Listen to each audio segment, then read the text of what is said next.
Horns up and welcome to a brand new episode of Headbanger's Kitchen. My name is Sahil and I've got a question for you. If you were a mug cake, what flavor of mug cake would you be? Think about that. And while you do, let me tell you about today's recipe. We are going to be making a pumpkin spice mug cake. Oh yeah! And we're going to put some walnuts in it and we're going to top it with some cream cheese frosting and it's going to be delicious. Anyway, enough jibber jabber, let's get cooking. So the first thing we're going to do is take some walnuts and we are going to roughly chop them. And if you don't like walnuts or are allergic to walnuts, you could also use hazelnuts or pecans, no problem. Anyway, we're just going to put those walnuts in a dry frying pan and we're going to toast it on a medium heat for about 3 to 4 minutes till the nuts get nice and toasty. And yes, once your nuts are nice and toasty, make sure you take them out of the pan and let them cool down. Now to make our mug cake, I'm going to start with some almond flour. I'm also going to add in some coconut flour, some baking powder and our pumpkin spice. Now I'm using a store-bought pumpkin pie spice mix powder, but really you can just throw in a little bit of cinnamon and allspice and nutmeg if you can't find a ready-made pumpkin spice mixture. It's fine, no big deal. Then I'm going to put in a little bit of xanthan gum. Then I'm going to throw in the almonds that we toasted. Make sure you've allowed them to cool down.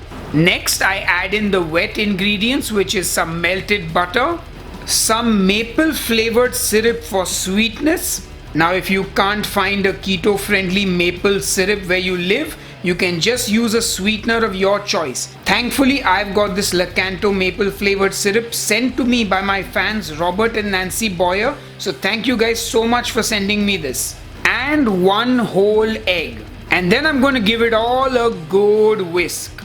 And whilst I was whisking, I realized I should have actually added the walnuts right at the end because right now they're getting caught in the whisk.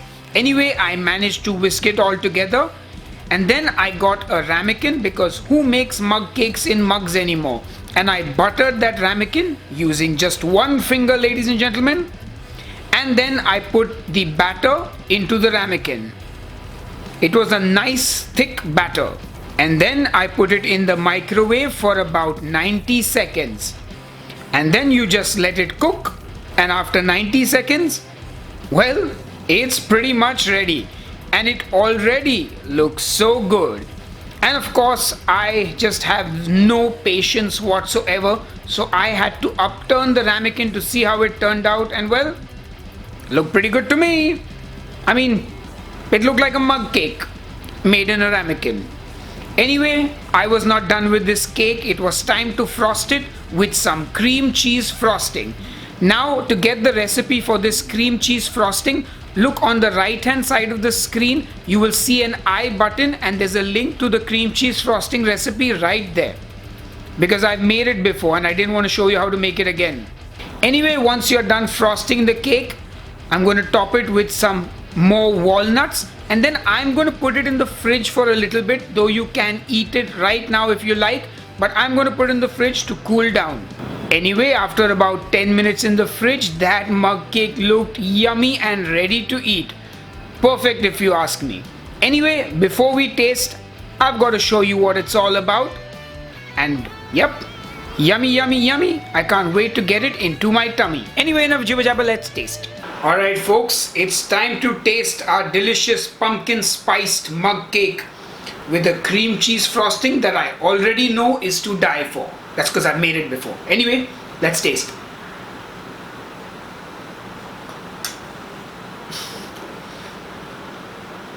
Oh my god, that...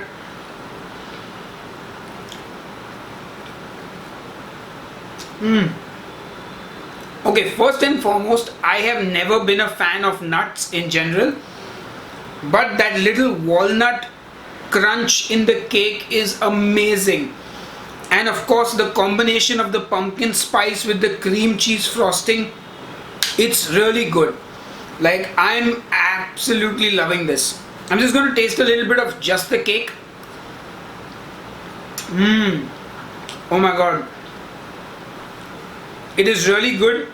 And if I'm being honest, I think that maple syrup, the keto maple syrup, is my favorite sweetener as of now. It doesn't have that typical stevia or erythritol aftertaste. Anyway, I am going to say one thing though. I did make this cake without the xanthan gum as well earlier, and I think you could skip it. Anyway, details like that and all my tips and tricks will be on headbangerskitchen.com. Link just below this video in the description box. Anyway, enough jibber jabber. See you on the next episode of Headbangers Kitchen. Cheers and keep cooking. Hey folks, if you enjoyed the recipe, give the video a thumbs up and subscribe to Headbangers Kitchen. And if you like what I do, you can support the channel by buying my keto cookbook called Keto Life.